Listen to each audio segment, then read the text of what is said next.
não. E Jeremias está dizendo: o Senhor sabe a minha história e as minhas aflições. O que sai dos meus lábios está diante do Senhor. Não sejas motivo de pavor para mim. Tu és o meu refúgio no dia da desgraça. Que os meus perseguidores sejam envergonhados, mas eu não, porque eu já fui envergonhado demais. Que eles sejam aterrorizados, eu não, porque eu já passei por muitos períodos de medo, de incertezas. Traz sobre eles o dia da desgraça, destrói-os com destruição dobrada, porque sendo instrumento do Senhor, eles me punem. E quando eu ouvi o Senhor ministrando ao meu coração, irmãos, eu confesso, eu passei por isso, você passou por isso, e alguns estão aqui nessa manhã para ouvir o Senhor dizer: eu sei o que você tem chorado, eu sei as suas súplicas, eu sei que com toda dificuldade, com todo sentimento de injustiça, eu sei que você não negou a fé, eu sei que você tem sido fiel, você tem sido meu pastor, você tem sido a minha voz, mas eu sei também que há feridas. E quando nós lemos o texto, verso 1, o Senhor dizendo a Jeremias: vá a um lugar. A palavra usada aqui no hebraico indica uma ação autoritativa de Deus. Jeremias, não é uma opção, vai agora, levanta, que é a segunda palavra. A ordem de Deus para ir à casa do oleiro tem um sentido prático. Deus quer ensinar uma lição usando a vida, ilustrando no comum. Não será apenas mais uma mensagem para o povo de Israel. Não é mais um recado do Senhor a ser transmitido. Essa mensagem deve agora penetrar e passar por dentro de Jeremias. Precisa falar ao coração do profeta antes de falar ao coração do povo.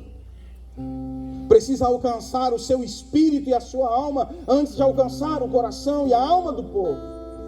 Por isso ele diz: Jeremias, levanta-te. Esse verbo está no imperativo, é uma ordem. Transmite um chamado urgente ativo. Não é daqui a pouco, não é mais tarde. Vai agora, para tudo. Prontidão, determinação, ação. Para o que você está fazendo. Para tudo. Porque você precisa me ouvir. E não ouvir para pregar. Você precisa me ouvir porque agora chegou a hora de parar de adorar para estar comigo. Jeremias não pode permanecer inerte, no automático. Ele deve se preparar e se mover rapidamente. Ele, mais do que ninguém, mais do que a nação, precisava ouvir a voz do Senhor. O terceiro verbo que nós encontramos nesses dois versículos é descer. A casa do oleiro, irmãos, não ficava num lugar elevado. A casa do oleiro ficava na região sul de Israel, perto da porta do oleiro. Um vale chamado Rimon. E nesse lugar não havia nada de especial. Não havia nobres, não havia templos, não haviam autoridades. Era um lugar simples, um lugar comum, longe da visibilidade, longe do seu lugar de ofício. Jeremias, um homem respeitado, vai a um lugar onde ele é um homem comum, para aprender lições da vida comum. Descer era um convite a uma experiência mais profunda. Observar a vida simples, aprender de maneira prática como Deus trabalha na nossa vida e na nossa história. Aleluia. A última palavra que dá o tema, a primeira palavra do tema desse encontro: ouvir a voz do Senhor. A palavra hebraica é chamar, que é mais do que ouvir com os ouvidos, é perceber, escutar com interesse, é dar atenção, é conceber dentro, é considerar, é compreender. Eu sei que nós ouvimos sermão domingo após domingo, mas você lembra aquela palavra que penetrou e atravessou você e ninguém arranca?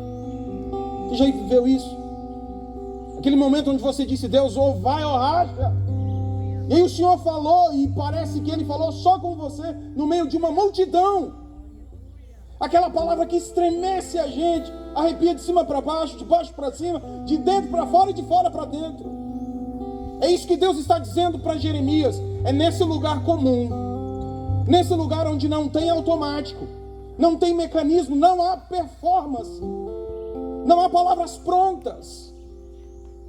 Nesse lugar comum, eu vou falar com você e vou marcar a sua história. Aleluia. É isso que Deus estava dizendo para Jeremias. Quando ele chega ali naquele lugar onde Deus fala e a gente é paralisado das nossas atividades, o Senhor fala e ele escuta. Quando ele chega ali e vai observar, fica claro para Jeremias que havia 3 coisas a considerar: o oleiro, o barro e a roda. Você pode repetir isso? O oleiro, O oleiro, o barro barro, e a roda. a roda. Enquanto Jeremias observava aquele homem comum, fazendo algo comum no templo de Israel, potes de barro. Não estava no templo, não estavam com os nobres, não estava com as autoridades. Ele olha aquele homem amassando o barro. Você conhece a história. E ele percebe algo diferente nele. Deus começou a falar. Não mais, aqui, mas de dentro. Aleluia. O que Jeremias ouviu? Ele começou a conceber, gerar uma palavra que envolvia sua mente e seu coração.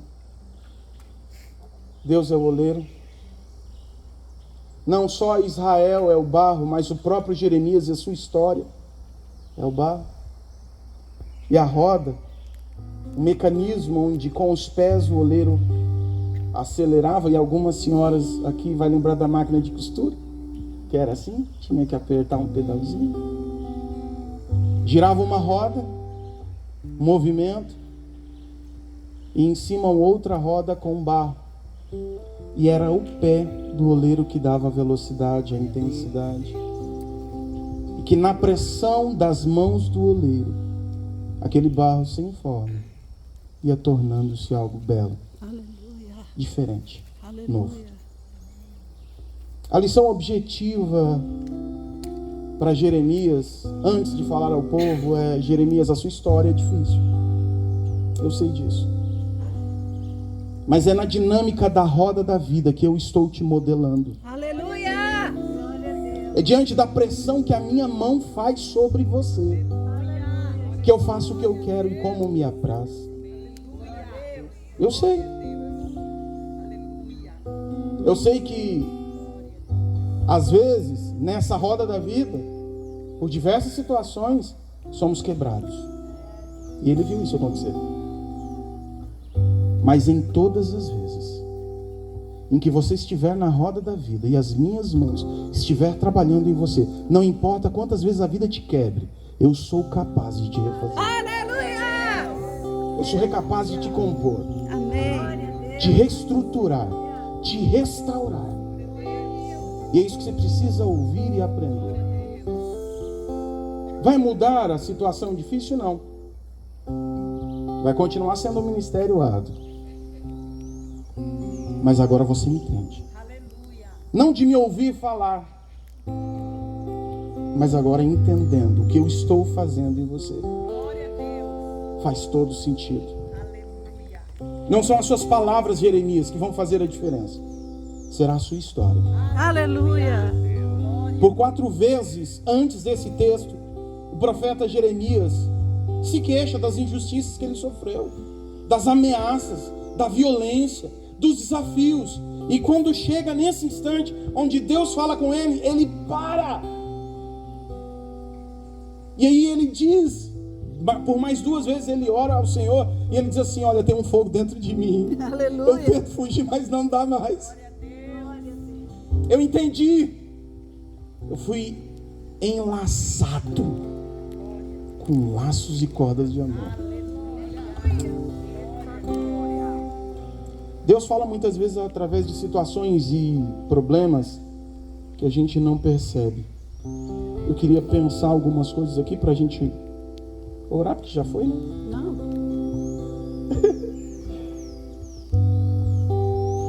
Eu tenho certeza que você podia estar na sua casa, orar ao Senhor e adorar ao Senhor, sim ou não?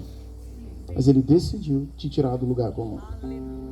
E alguns não eram para estar aqui, mas Deus te trouxe para ouvir, para Ele falar com você. Amém. Antes de continuar te usando, Ele precisa ajustar algumas coisas.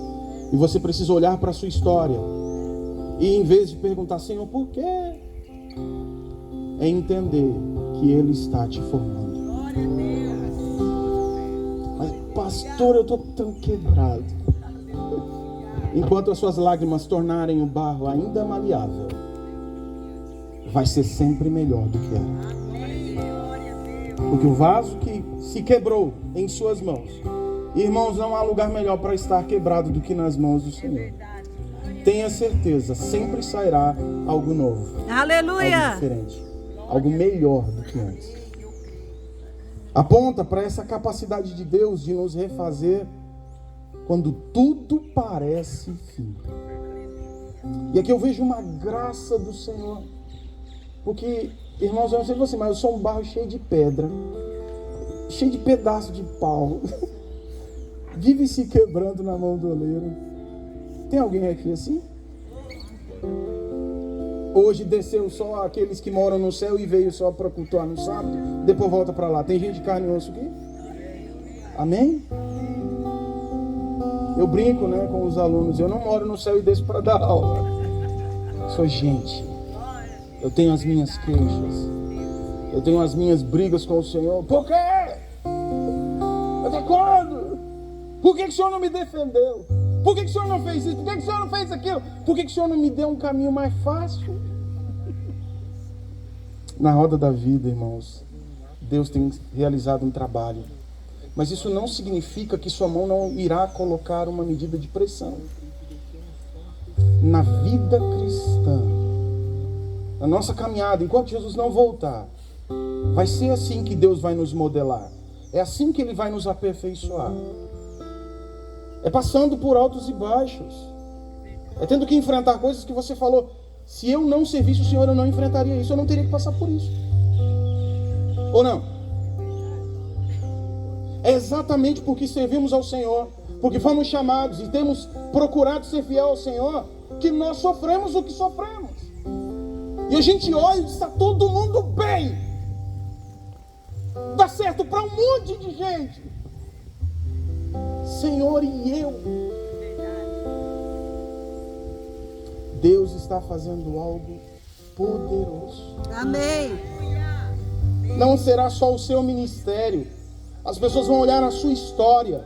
As pessoas vão olhar a sua vida, seu casamento. E sem falar nada, Deus irá mover. Amém. Por causa de histórias, de vidas. Enquanto nós não entendermos isso, e eu queria orar com você nesse instante, porque algumas pessoas olham para si e dizem assim, eu não tenho condições. E eu sei do que eu estou dizendo. Tem gente que chegou aqui quebrado e arrastado pelos anjos, com dúvidas, será que é isso mesmo? Será que vai ser sempre assim? Quando? Parece que eu vou sair do deserto e vou entrar na terra prometida. Quando é que eu vou sair da cova dos leões? Quando? Escute, meus irmãos. Enquanto nós ficarmos preocupados com o tempo e com as nossas expectativas, nós perdemos a chance de ser trabalhados de dentro para fora. Vivemos um tempo e uma época de performance, de autoimagem, de projeções, de expectativas e muita angústia e depressão e ansiedade, porque as coisas não acontecem como nós queremos. O mundo está doente E nosso povo está enfermo. Por quê? Porque nós vamos culto após culto, nós ministramos, nós adoramos, e as coisas não mudam de dentro para fora.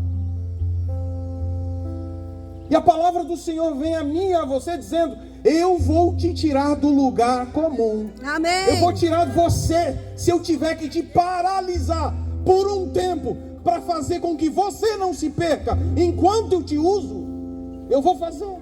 Amém. Se eu tiver que fazer o mundo te perder por um instante, os lugares altos, se eu tiver que te tirar, eu faço para não perder você.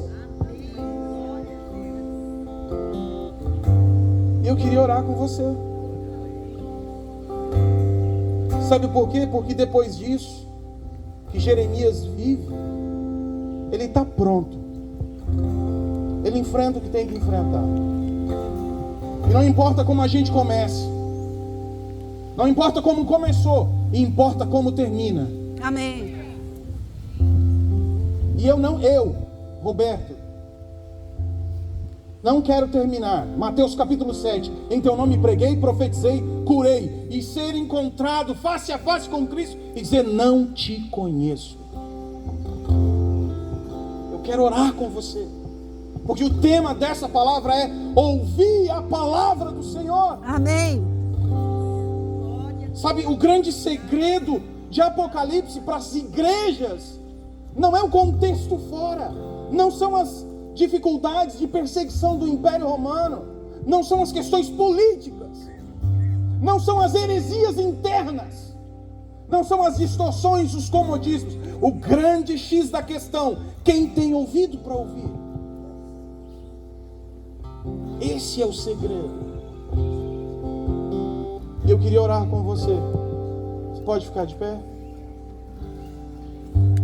Eu queria ter 2 motivos de oração aqui. Queria que você desse as mãos para o seu irmão. Que na caminhada cristã, irmãos, nós esquecemos disso, que é uma verdade de Deus. Não anda sozinho, é sempre de 2 em 2.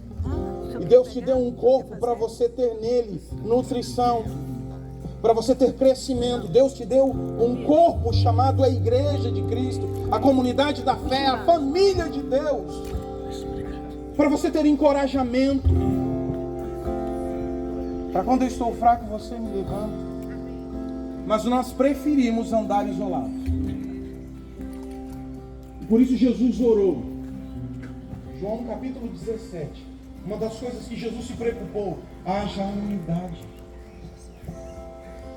Eu queria que você levantasse sua voz nessa hora e clamasse por uma unidade que cura, uma unidade que restaura, uma unidade que fortalece, uma unidade que faz com que a Igreja de Cristo se mova a partir de um propósito e de uma vontade estabelecida nos céus para esse reino. Você pode levantar sua voz e orar pela pessoa que está ao seu lado? Seja esse intercessor.